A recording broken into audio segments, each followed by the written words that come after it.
Sunlight's not just about vitamin D. It's one of the biggest levers for your energy, hormones, immune health, and longevity. But almost no one's being taught how to get it right. Health expert Brian Johnson says avoid the sun. It causes DNA damage and premature aging. Dr. Paul Saladino says you need more of it. But this right here changes things. If you're dark-skinned in a northern city or pale-skinned in a zone with plenty of sun, one-size-fits-all sun advice could be wrecking your health. So I'm going to break things down in this video. You'll learn why the right dose of light is so critical, why both your biology and even your culture might be working against you, and the practical steps to ensure your body gets exactly what it needs. But before we can get into the strategies you need to fix your sunlight exposure, we need to talk about how bad the problem really is. So let's go back to the early 1900s before antibiotics and advanced imaging. Patients battling infections, tuberculosis, and non-healing wounds weren't making progress indoors. But when exposed to sunlight, even the sickest patients began to recover. Hospitals in Europe started building outdoor treatment terraces for this exact reason. And in Switzerland, Dr. Auguste Rollier used heliotherapy, targeted sunlight treatment with massive success. Around the same time, a Danish physician named Niels Ryberg Finsen was pioneering a different type of approach. Concentrated light therapy for patients suffering from lupus vulgaris, a painful form of tuberculosis that attacks the skin. His work was so groundbreaking that he was awarded the 1903 Nobel Prize in Medicine. Finsen developed special lamps that focused the healing rays of light directly onto diseased skin, allowing patients to recover when no other treatments were effective. And what made his discovery even more powerful was that it wasn't a drug or surgery. It was simply the right kind of light. His work cemented the idea that light itself could and should be medicine. That's why this modern problem is so dangerous. Most people are going from building to cars, building to car, to another building. The sun is treated like an optional bonus. I take my 2,000 IUs of vitamin D a day. I'm good, right? No. Sunlight isn't optional. It's foundational, and here's why. Let's talk about the not 2, but 3 essential sun windows. Now, if you watch health content like the video I made about 37 health habits I wish I knew in my 20s, I talked about morning light. It's your biological on switch. When it hits your eyes early in the day, it tells your brain to release cortisol, the hormone that makes you feel awake and alert. That same cue also starts a 14-hour timer for melatonin, your sleep hormone, to rise later in the evening. You miss that cue, and your whole rhythm shifts, making it harder to sleep and throwing off your energy, mood, and metabolism. You probably knew about morning sun, but this window right here is going to play an even bigger role in our little story about sunlight. You'll hear, just get sun in the morning and evening. That's all you need. Well, that's great for your circadian rhythm, but kind of useless for vitamin D. Vitamin D is made when UVB light hits your skin. And UVB shows up in strength when the sun is high overhead. Skip that midday window and you skip your main chance to stock up on a nutrient that's critical for immunity, bone health, and hormone balance. Exactly how much midday sun you need depends on your skin type, where you live, and the time of year. Near the equator, say Nigeria, UVB stretches from 9 a.m. to 5 p.m. all year long. Mid-latitude cities like Austin, Texas, UVB is long and strong in summer and shorter in winter. Farther north like London, you get just a couple hours of UVB in autumn. And deep in winter, it might disappear almost completely. Think of it this way. The higher the sun climbs, the more direct its path and the more UVB hits your skin. Lower angles means more filtering and a weaker hit of vitamin D. We'll go deeper on your personal dose in a minute, but for now, know this. Midday isn't optional if you want to make vitamin D. It's essential. Now, evening light's low in UV and rich in red and near-infrared wavelengths. It tells your body, day is ending, start winding down. This reinforces melatonin release and protects your sleep, but again, it's not making vitamin D. And that's the mistake most people make. You might grab a quick walk in the morning and think, cool, I'm set for the day. But you totally skip the vitamin D window. Or you tan at noon and skip morning light. Well, now your sleep might be compromised because you never hit that clock reset switch in the morning. And that's what you really have to understand with sunlight. It isn't just one flavor of light. It's a full cocktail. Miss one of these windows and you're running on partial power. But hit all three, and you're finally aligned with the light your biology evolved to expect. Midday UVB, that's your vitamin D production, the stuff your immune system, hormones, and bones can't live without. Morning blue and green light, that's your body's clock setter.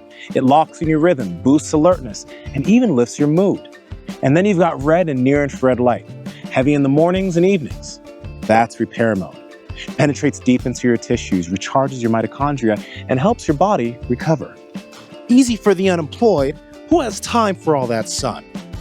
Well, Scott, how many times were you in the hospital this year? Just 9 times. 16 times. Shut up! I didn't say a thing. But before we get into some deeper rooted reasons it can be so hard to get the right amount of sunlight and what to do about it, I want to give you an easy fix so you stop wasting the benefits that you are getting. Most people wreck the cycle. Blue light at night. Your brain doesn't care if the light comes from the sun or your phone. Blue light looks like midday. Hit yourself with it at 9 p.m. and your brain still thinks it's go time. Melatonin shuts down, sleep quality tanks, recovery slows, hormones dip, immunity takes a hit. And the less natural sunlight you got in the day, the more sensitive you are to this disruption at night. This doesn't mean you gotta live in darkness. Just manage the type of light you're exposed to. Use blue blocking glasses after sunset. Install red and amber bulbs in the evening. Since there's no blue, it won't mess with melatonin. Be mindful of screens at night. You can cut screen time where you can or use a red filter. Now, I say this, but I'm not perfect. Me and my girlfriend have a ritual of playing gin and watching Dexter in the evening. Surprise, motherfucker. Blue light is definitely there, but at least we've got some safeguards. The point isn't perfection. It's doing your best to protect your rhythm so you can sleep, recover, and perform where you need to. So you need the sun. That's clear now. But if that's the case, then why is Brian Johnson treating sunlight like poison while Paul Saladino's slow roasting his organs shirtless in Costa Rica? The funny thing is, they're both right, and the secret is in their skin, or more specifically, their melanin. Melanin's the pigment that gives your skin its color, but it's also like built-in sunglasses. It blocks more UVB before it can trigger vitamin D production. So yes, people with high melanin make vitamin D, it just takes longer. And if your ancestors evolved under strong equatorial sun, your biology expects a higher level of UVB year-round. It's like running a car built for premium fuel on regular gas. It'll still run, but never at the level it was designed for. So, this is the Fitzpatrick scale.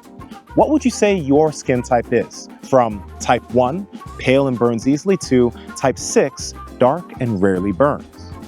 If you're a type 4 to 6, you might need 3 to 6 times more sun to make the same vitamin D as someone lighter, type 1 to 3. And if it's winter or you live somewhere cloudy, the gap widens. I once paid for a 23andMe test, only to find out I'm 99.2% Nigerian. Total waste of money, but useful in one sense. These tests can show you whether your biology was shaped under equatorial sun, softer northern light, or a mix of both. And that matters, because your melanin and vitamin D needs might not look like someone else's. Now, my parents were both born in Port Harcourt, Nigeria. Hot, sunny, equatorial. I live in California now. Not quite the same, but at least we get a real summer. But imagine if my mom moved to London instead. Wait, what's going on? I'm Kwame, Nigerian by blood, but living in London, so guess what? It's cold and grey out here. These paintings are the only color I have in my life. And it's October, so man's getting light sun. Light means a little. Now, because of that, I'm part of the nearly 40% of black and brown folks in the UK who ain't got enough vitamin D. Why? Because I'm built for blazing African sun. I'm stuck under this dead grey British sky, wondering why I'm knackered all the time. In it. There, I said it. Move on. That's the mismatch. Here's a chart comparing the average UVB in Nigeria, London, New York, California, and Australia. Near the equator, UVB stays high pretty much year-round. And in London from October to March, if you have more melanin, your skin's making really low amounts of vitamin D even at noon. In Australia, summer UV is brutally strong, which is why lighter-skinned people there face the highest melanoma rates in the world. So Kwame is walking around in a high melanin body built for the equator, stuck in a city with no overhead sun, while lighter-skinned folks in Australia are battling the opposite mismatch. Either way, the rule's the same. When your light environment doesn't match your biology, something can break. Food helps, supplements help, but nothing replaces the full spectrum light your system evolved to run on. And that's just one half of the equation. Because sometimes it's not the weather that's keeping us inside. Sometimes it's culture, it's messaging. It's that little voice inside that says, don't get too dark. So let's talk about colorism. More than $400 million worth of skin whitening products is sold each year in India alone. 8 out of 10 women in Nigeria use skin lightening products, the world's highest percentage. The skin lightening market in Asia Pacific alone is valued at over $13 billion US. In many cultures across Africa, Latin America, Asia, and diaspora communities worldwide, lighter skin is still seen as more desirable. To Nigeria now, though, where more than 3/4 of people use skin lightening creams. They're commonly known as bleaching creams. It's the country with the highest use in Africa, according to the WHO. In 2023, Nigeria's Food and Drugs regulator declared a state of emergency over the products. It's the residue of colonial beauty standards, caste systems, and class divisions, all wrapped up in one neatly toxic message. There is better. And that belief doesn't just shape ideals. It shapes behavior. You'll see girls wearing jackets in summer to avoid getting darker, and teens picking indoor gyms versus outdoor sports. Parents saying, stay in the shade, not for safety, but for appearances. And behind it, a global skin lightening industry projected to reach $12 billion by 2026. Creams, pills, injectables, all promising a brighter, cleaner, more beautiful look at the cost of actual health. And it's a tragedy, because the same communities who need the sun the most are being told explicitly or implicitly to avoid it. So you end up with darker skinned people in low UV environments avoiding the very thing their bodies are wired to need. And this just isn't a northern city problem. In Nigeria, India, Brazil, places with year-round UVB, cultural sun avoidance can erase that geographic advantage. You can live on the equator and still wind up deficient if you spend most of your time in the shade, under a hat, or indoors because of comments about your skin tone. Vitamin D deficiency, off the charts. Fatigue, hormone imbalances, immune issues, all climbing. Not from bad habits, but from a system of social conditioning layered over biology. And unless you name all three, biology, geography, and culture, you're missing the real story. Brilliant. So man's got a body made for the tropics. I'm out here living in a fog, and I'm shook to step outside because Auntie's saying, you are getting too black. Fuck's sake, man. I get it's frustrating, but Kwame, it gets worse. Because for black and brown folks in low UV regions, the danger is deficiency. But for paler folks who ended up in high UV places like Australia and South Africa, the mismatch runs the other way.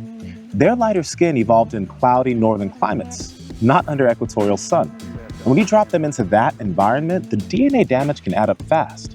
That's why melanoma rates in Australia are amongst the highest in the world with European populations.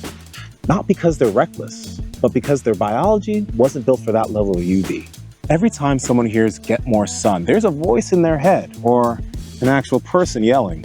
Ever heard of skin cancer? Yes, Scott, yes. But this is what we're missing. The risk depends on your skin and your environment.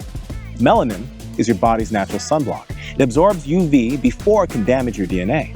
More melanin means fewer mutations, which is why melanoma is rare in darker skin. Your skin's already doing what sunscreen tries to do. So, with darker skin, realize that if you use sunscreen, you're making it that much harder for your body to synthesize vitamin D. But here's what you should pay attention to. Acrolentiginous melanoma shows up where melanin offers no protection. The palms, soles, nail beds. That's why it's dangerous. Bob Marley died from it. It started in his toe, and by the time anyone caught it, it already spread. It's most common later in life, but worth keeping an eye on at any age. Doctors use the ABCDEs of melanoma as a rule of thumb. Asymmetry. One half looks different than the other. Border.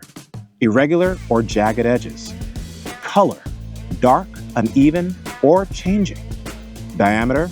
larger than a pencil eraser, and evolving, new, growing, or changing. If you notice anything like this on your palms, soles, or nail beds, don't let your doctor dismiss it. Early detection matters. Dermatologist Ade Adamson has been sounding the alarm on this for years. Go follow him. He breaks it down brilliantly. Now, if you're pale, burn easily, and have a family history, yes, manage your UV exposure. Build it gradually. Listen to your skin. Use shade when needed.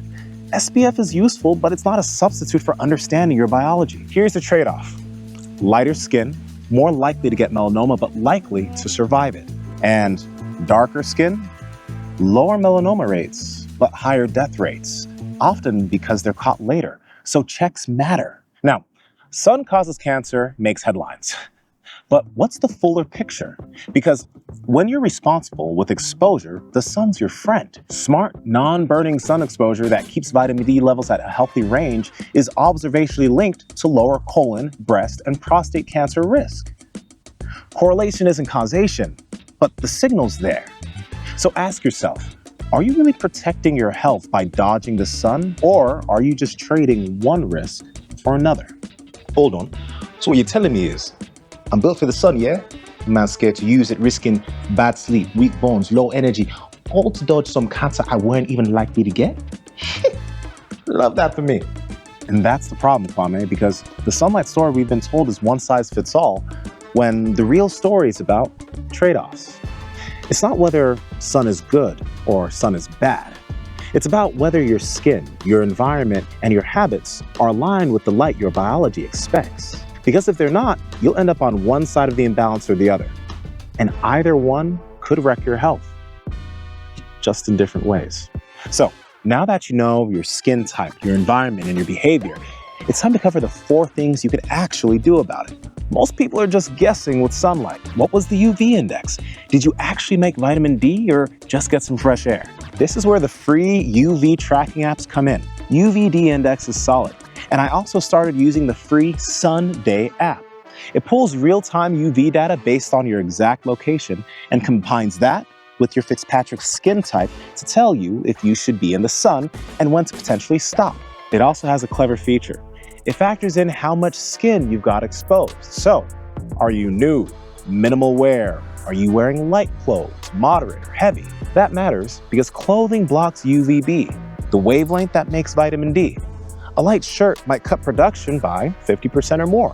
Long sleeves and pants, even higher. If most of your skin's covered, you'll need a lot more time outside to hit the same vitamin D dose as someone in a tank top and shorts. So when you open the app, you'll see your UV index right now, whether there's enough UVB to make vitamin D, and your ideal time in the sun based on your skin type and clothing before hitting the sweet spot or burning.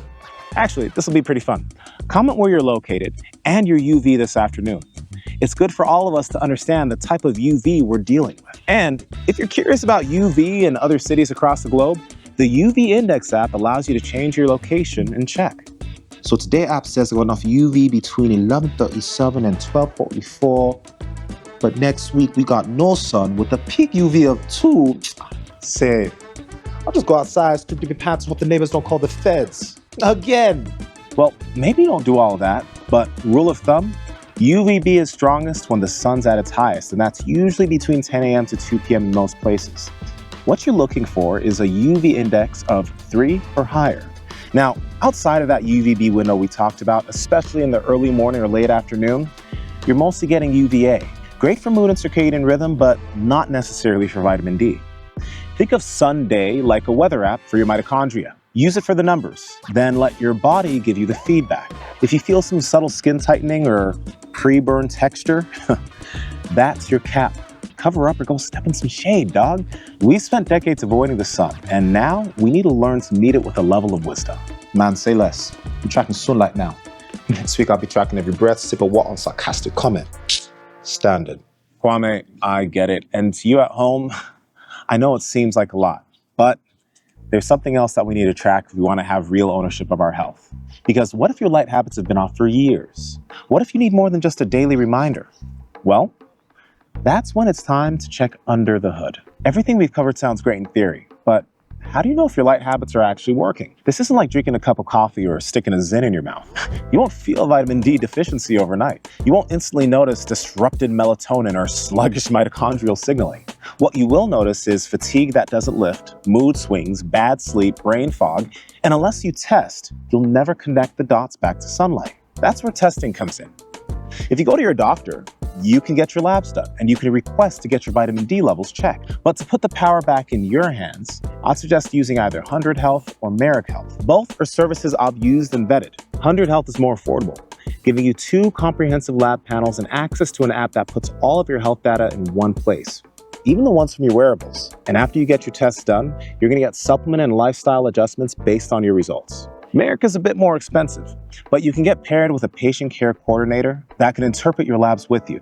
You'll also get supplement, lifestyle, and potentially pharmaceutical suggestions if you're a candidate. You'll test a ton of labs, vitamin D levels, hormones like testosterone and cortisol, and hundreds more. The goal is to get your labs to an optimal range rather than just feeling okay. Both of these are a worthwhile investment to your health, but now you'll be working from data instead of guesswork.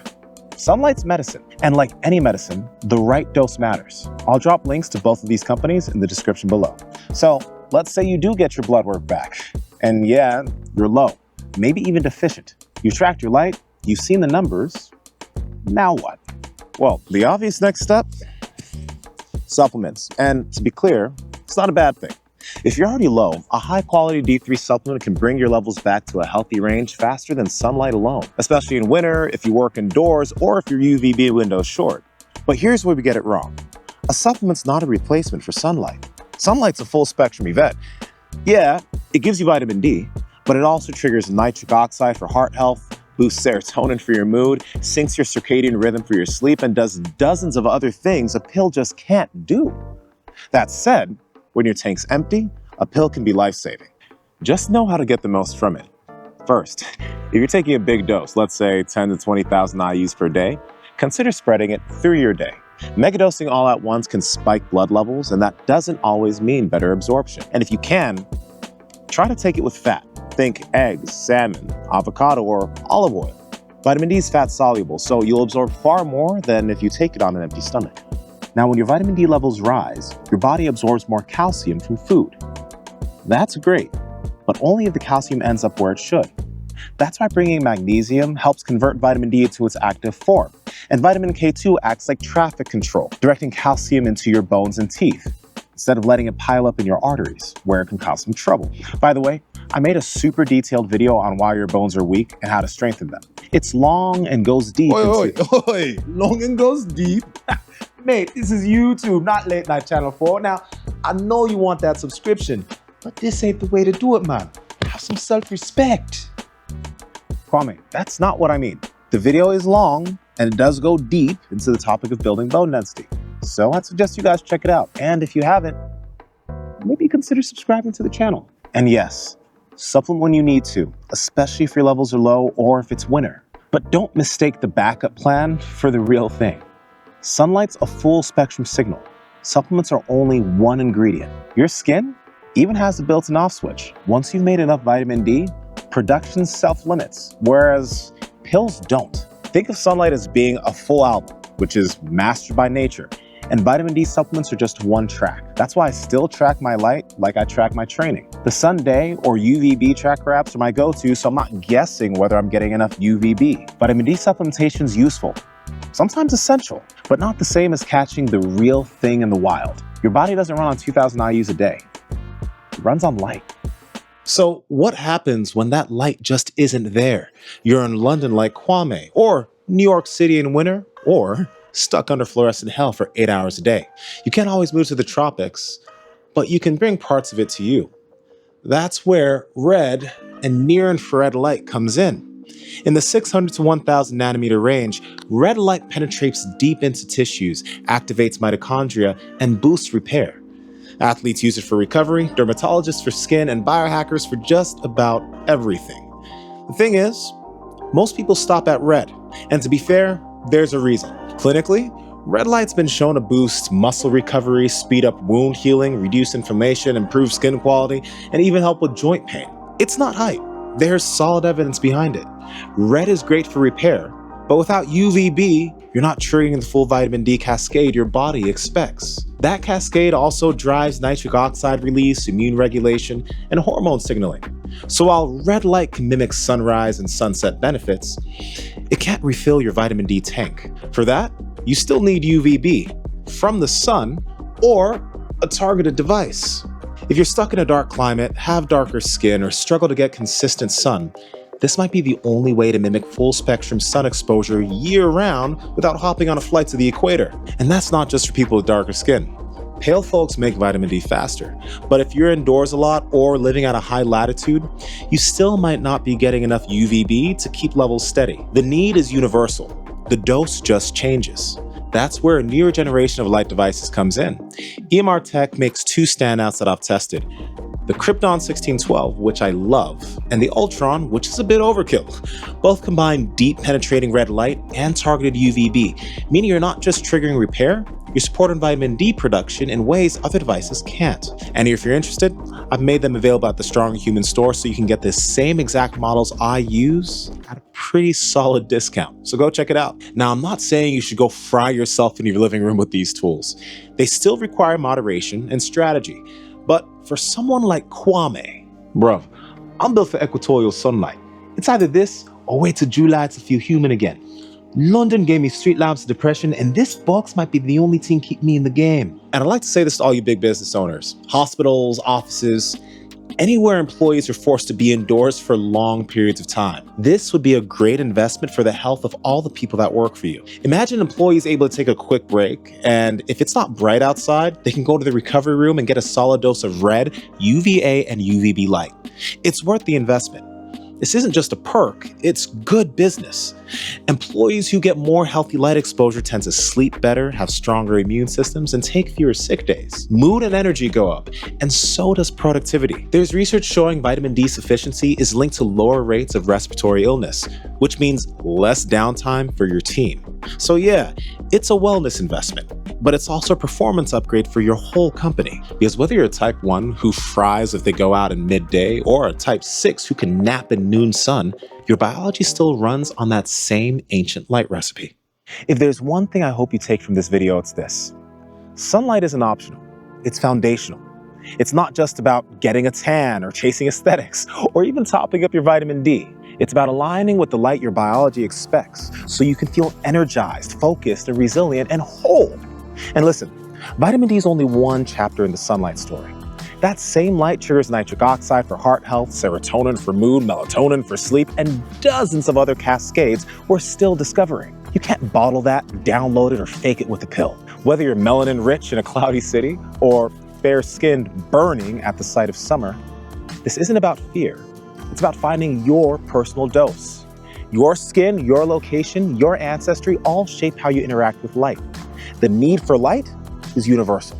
So step outside, use your tools, know your context. Meet your body where it's been trying to take you all along. You weren't built for life indoors. You were built for the sun. And yeah, for some of us, that means braving the midday window instead of hiding in the shade like a vampire, because that's when the real magic happens. So I'm getting bare sunlight. I fixed me sleep, and apparently I've added 5 years to my life expectancy. Well, I'm still stiffer than the Queen's upper lip. Now, if you two move like a toddler on rollerblades and creak like your joints were forged during the blitz, I got just the thing.